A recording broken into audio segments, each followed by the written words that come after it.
how to enable the pointer feature on the Apple Vision Pro. Go to Settings, then Accessibility, and scroll down to the Physical and Motor section, and tap Interaction. Go to Pointer Control and enable Pointer Control.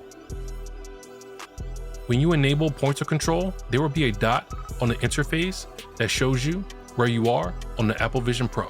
You can have it where the pointer control is controlled by your eyes, head, wrist, or your index finger.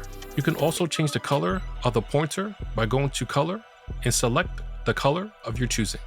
You can also change the pointer size as well. Like and subscribe for more Apple Vision Pro tutorials, and I'll see you on the next one.